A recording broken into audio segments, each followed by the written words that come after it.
So in this example, we're going to look at some more complex intersecting functions. We're going to treat them the same way. We're going to have to work out where they intersect and then how we deal with those bounds. So here we have 4 over x. So a nice little reciprocal function, a hyperbola. And g of x, which is a nice simple linear. I'm actually going to do part B already. I'm just going to do a rough sketch. So looking at this, I know that I have a reciprocal, so it should do something like this. So that's my f of x, and my g of x is just a straight line. So that's my g of x. So really, that's not looking too crazy. So let's see what this equation actually wants us to do now.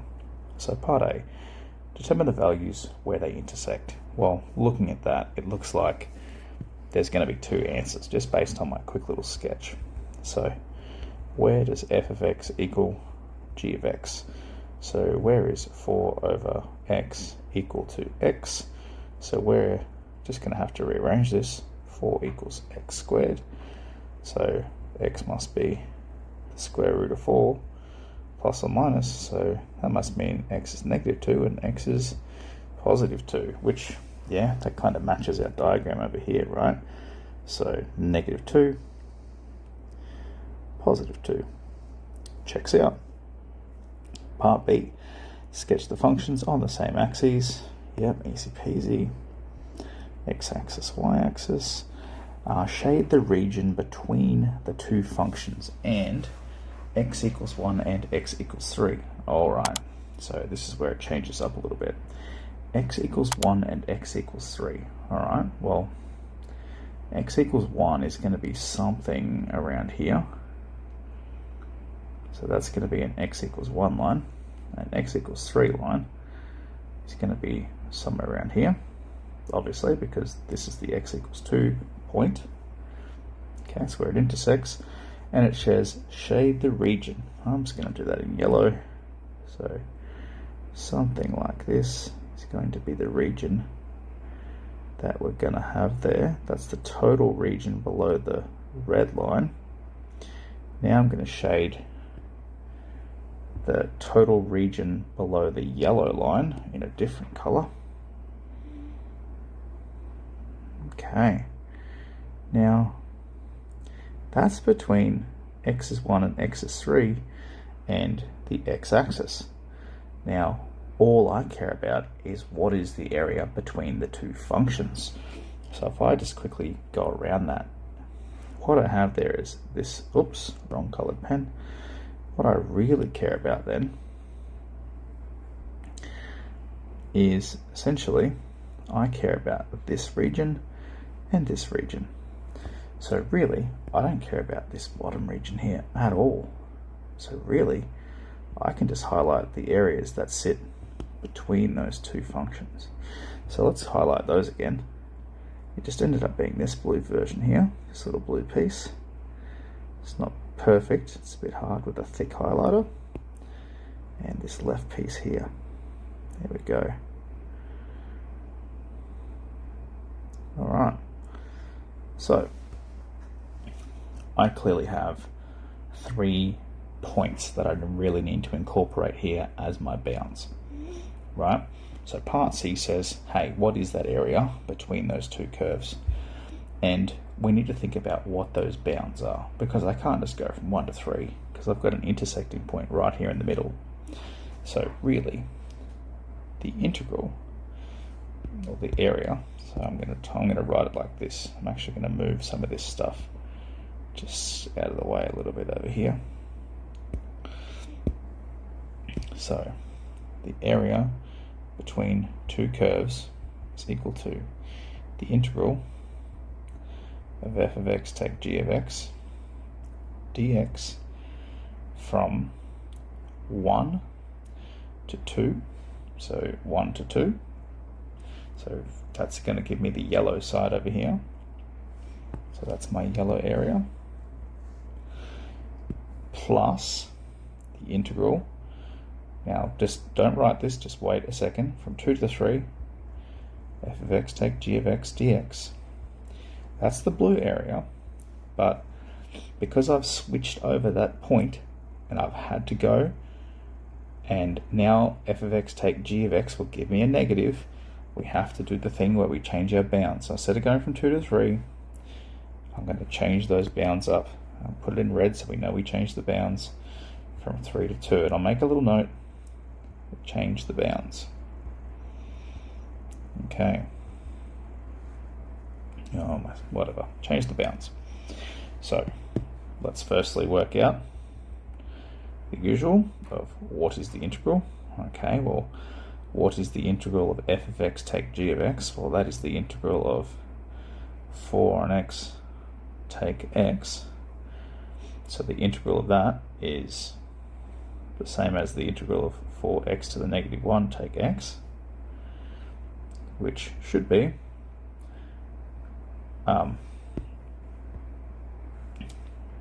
logarithmic, so 4 ln x divided by the derivative of the bracket, which is just 1, take x squared over 2. So we could say that's just 4 ln x take x squared on 2. So that's my integral, and I can put that up in our square brackets that we're going to end up having over here. Now, not sure if this is calculator free or calculator allowed. I'm going to do as much tech free as I can. So square brackets, we're going to do 4 ln x minus x squared on 2 between 1 and 2 plus 4 ln x minus x squared on 2 between 3 and 2. So 4 ln 2 minus 2 squared on 2 minus 4 ln of 1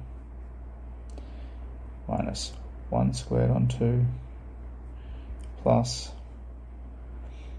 4 ln 2 minus 2 squared on 2 minus 4 ln 3 minus 3 squared on 2. Oh, there's a lot going on here. Now, we can simplify a lot of this stuff down, but we're not going to be able to get to an exact value solution very quickly. What we essentially have is 4 ln 2 take 2. This next bit just is going to become that's going to become 0. That is a half, so minusing a half is the same as plusing a half.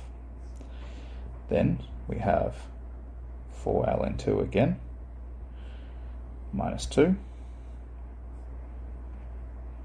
I might as well leave those square brackets off, those round brackets off there for a second. Minus 4 ln 3 minus negative 9 on 2.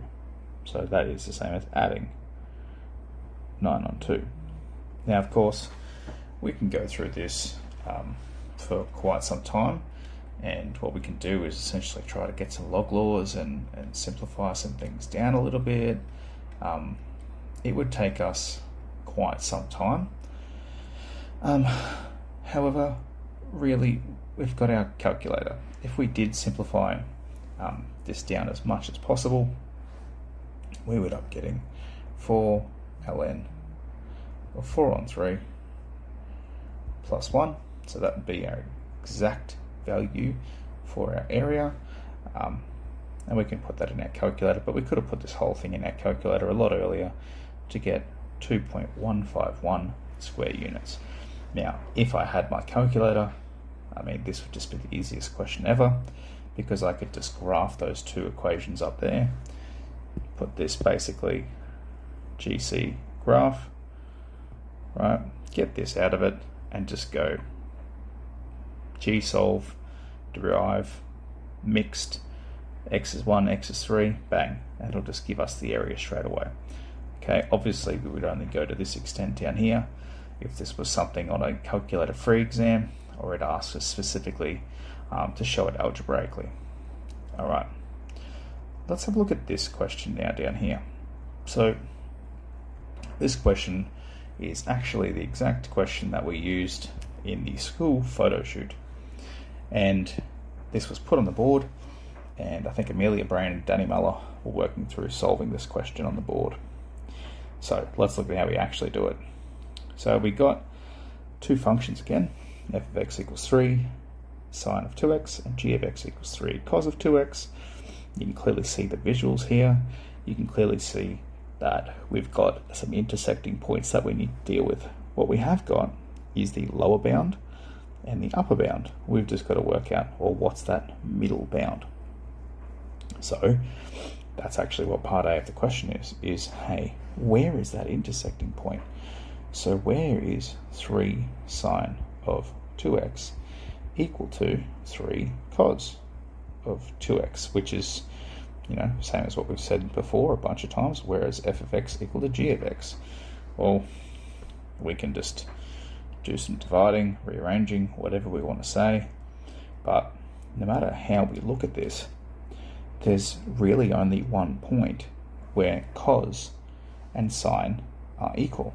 So where are sine and cos equal between 0 and pi on 2?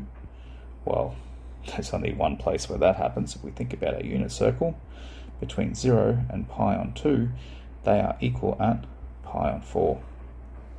So that means that this 2x has to be equal to pi on 4. So that's what we're going to do up here. 2x is equal to pi on 4. So x must be equal to pi on 8. Okay, lovely. So we've got when they're equal to. We've now got our 3 bounds. Now part B, using some calculus to determine this area. So it's going to be the integral of f of x take g of x. So f of x take g of x dx. Again, we're going to do that twice. F of x take g of x dx. And we're going to go from 0 to pi on 8. And then normally pi on 8 up to pi on 2. But of course, we've got to switch one of these. So we're going to switch this bound here. And we're going to go from pi on 2 to pi on 8. Before we can start this though, what is the integral? Oops. What is the integral equal to? So the integral is equal to f of x take g of x, so 3 sine of 2x take 3 cos of 2x. Well, using our Dickens, then the integral is going to be equal to negative 3 cos of 2x on 2 take 3 sine of 2x on 2. And what we can do now is we can just put this in our set of brackets. So we're going to do negative 3 cos, let's do negative 3 on 2 cos of 2x take 3 on 2 sine of 2x between 0 and pi on 8. And we're going to add that to negative 3 on 2 cos of 2x take 3 on 2 sine of 2x between pi on 8 and pi on 2. Now what we actually have here is I've got this negative 3 on 2 as a common factor, so I'm going to actually just take that out to save us a bit of a headache once we're working inside these brackets. So really we're only dealing with cos of 2x take sine of 2x. It's going to make things a lot easier. Between 0 and pi on 8, same over here, negative 3 on 2 cos of 2x take sine of 2x between pi on 2 and pi on 8. So let's just go through and start sub again. Negative 3 on 2 cos of 2 times pi on 8 minus sine of 2 times pi on 8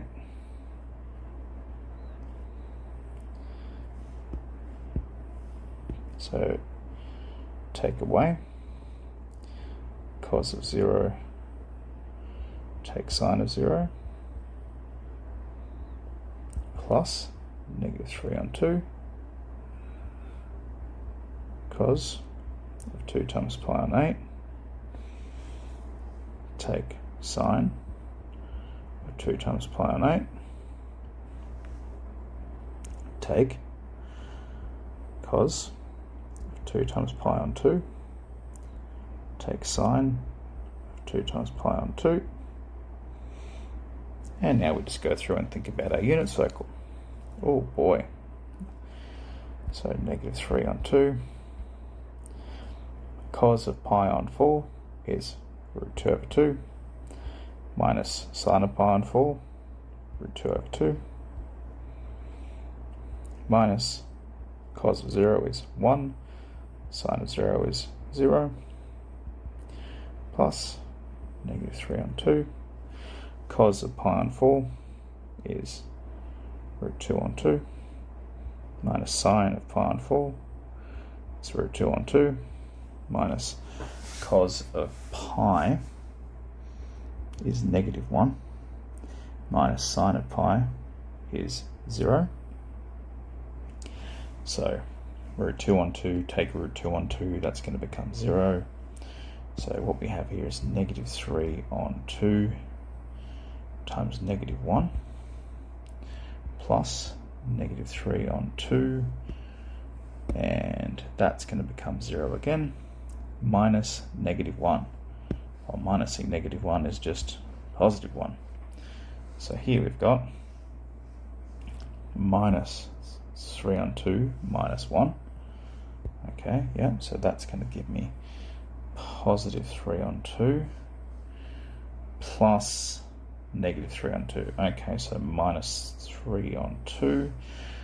Oh boy, so that just becomes 0. Now, how did that happen? How did that happen? Let's have a think for a second.